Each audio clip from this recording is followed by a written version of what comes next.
We are at an extraordinary crossroads in American history, both from a moral perspective as well as an economic perspective.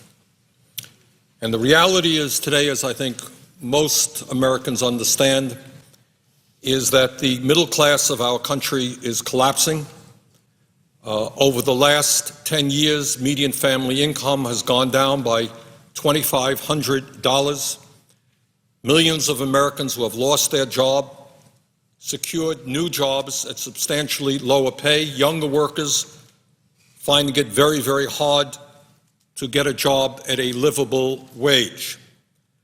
Furthermore, Mr. President, what we don't talk about terribly often here on the floor of the Senate, or certainly in the corporate media, is the rather unfortunate reality that in the United States we have the most unequal distribution of income and of wealth of any major country on earth. Today, the top 1% of earners makes 23% of all income. Top 1% earns 23% of every dollar, and that is more than the bottom 50%. Top 1% makes more money than the bottom 50%.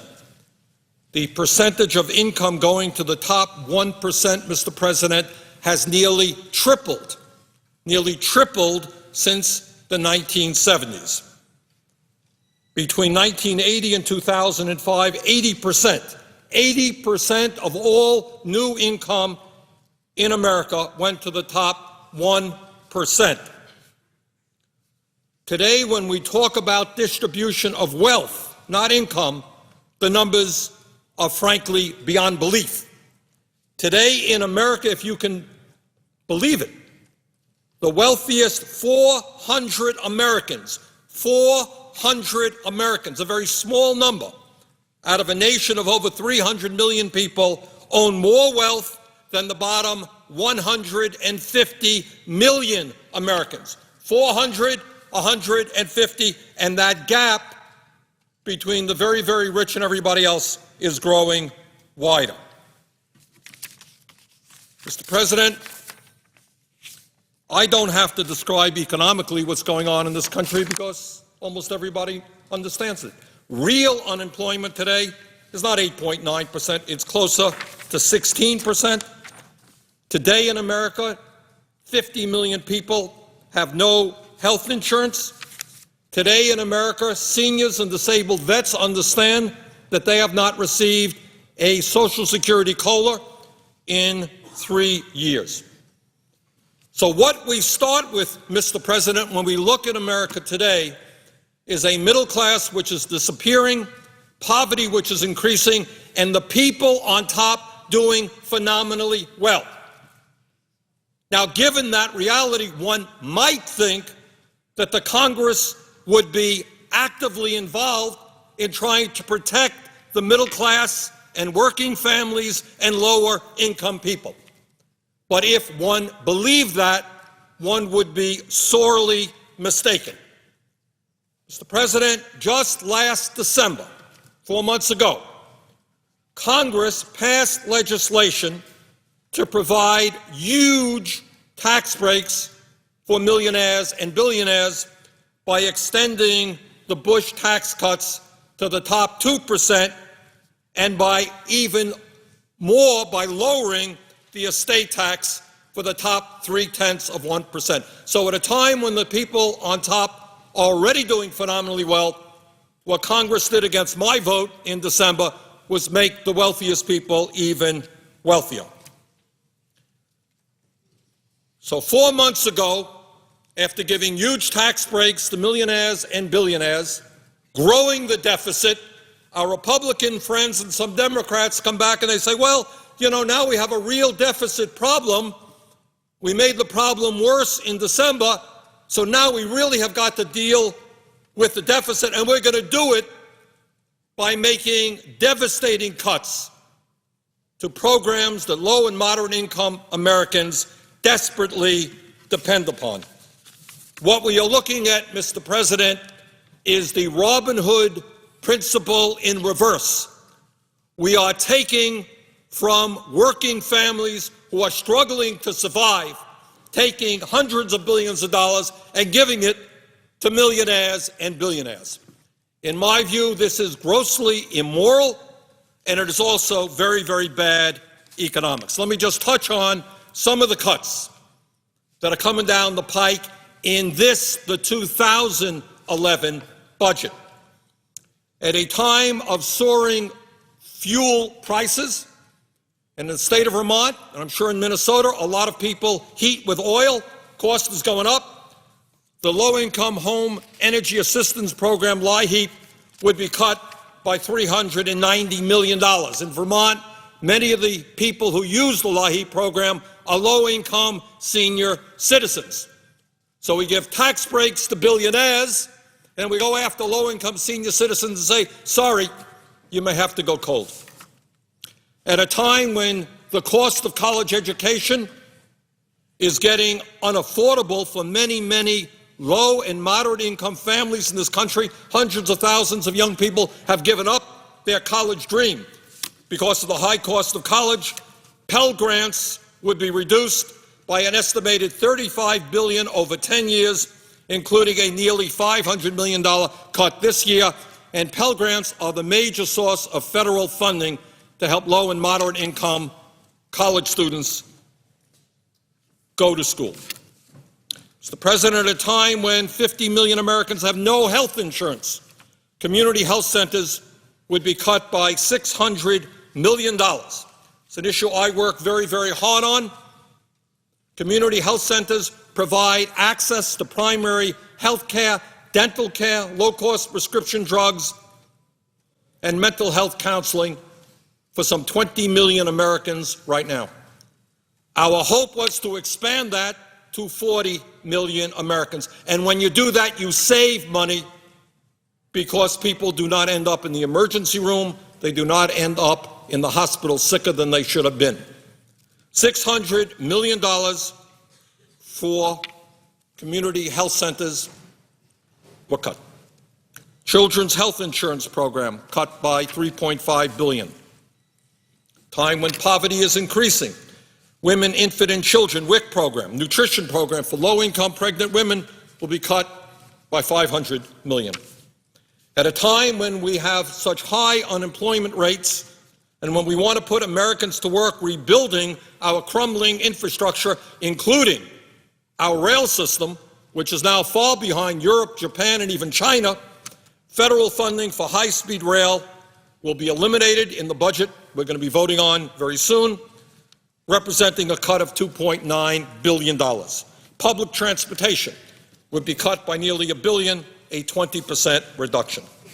Mr. President, I know in Vermont, and I expect all over this country, local communities are struggling with their budgets. Police departments are not getting the budgets and the manpower that they need, and yet in this budget that we'll be voting on, local law enforcement funding would be cut by $296 million. At a time when homelessness is increasing, when we need more low-income housing, public housing would be cut by $605 million. Mr. President, that is the 2000 budget agreement that was just reached a few days ago. And what is absolutely incredible about that budget is that deficit reduction falls totally on the backs of low and moderate income families, on people who will not be able to get health care at community health centers, young people who will not be able to go to college, senior citizens who will not be able to heat their homes in the wintertime. That's where this budget is balanced, on the backs of the weak, the vulnerable, the children, the elderly, and the poor. And yet, at the same time, as the wealthiest people are becoming wealthier, this budget does not ask for one penny from millionaires and billionaires. At a time when major corporation after major corporation enjoys huge tax loopholes, so not only do they avoid paying any federal income taxes, in many cases, such as General Electric, they actually get a rebate from the IRS This budget does not ask corporate America to pay 1 penny more in corporate income taxes. And that's where we are with the 2011 budget, and now we're looking in a short period of time at the 2012 budget. And Mr. President, if you think this 2011 budget is a moral and economic disgrace, wait till you hear what this 2000 budget, the so-called Paul Ryan Tea Party budget, which, as I understand it, will be voted upon in the House, likely passing later this week. That budget will slash trillions of dollars from Medicare, converting Medicare into a voucher program, meaning that seniors will have to pay substantially more for their health care than they currently do. And, Mr. President, the interesting question that has not yet been answered about this is if you are or will be, when this Ryan budget will go into effect, a senior citizen living on $14,000 or $15,000 a year, of which millions of seniors currently live, how are you going to be able to come up with thousands and thousands of dollars to pay for your cancer treatment or the other problems that senior citizens have? How are you going to do it? There is no money available for you to do it. So what Ryan's budget does is demand that low-income seniors pay for money with money they don't have. What happens? I'm not sure I've heard that answer. If you are a low-income senior citizen and you're asked to come up with thousands of dollars out of your pocket and you don't have that money, what do? The Ryan budget would savage Medicaid, education, the environment, infrastructure, and other programs that tens of millions of Americans depend upon. But here is the kicker.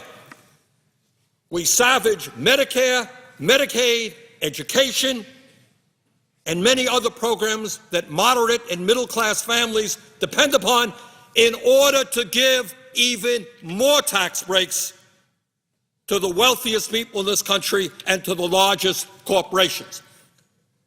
After savaging health care in America for middle-income and low-income families, the Ryan budget would reduce the tax rates for the wealthiest people in this country from 35% to 25%, corporate income taxes the same level, 35 to 25%. I suspect that there are people who are listening to me now who just don't believe it. They say, come on, you're not serious about it. At a time when the middle class is collapsing and the rich are getting richer, you're not telling me that people in the House are about to vote on a budget which will give huge tax breaks to millionaires and billionaires and to large corporations and then cut back and throw millions more off of health care. You're not really serious. Check it out. I am serious. This is exactly what the Ryan Tea Party budget, which will likely pass the House, has in mind. So, Mr. President, as I began saying, we are at a pivotal moment in the history, modern history of this country. And that is whether or not we move, in a sense, into an oligarchic form of society where a few people on top have incredible amounts of wealth and incredible amounts of political power, while the middle class disappears and poverty increases. That's where we are right now. And I would hope very much that the American people engage in this debate and to tell members of the Senate, to tell members of the House that it is morally wrong and very poor economics to cut back on programs desperately needed by working families while giving huge tax breaks to people who absolutely don't need that. And Mr. President, with that, I would yield the floor and note the absence of a chair.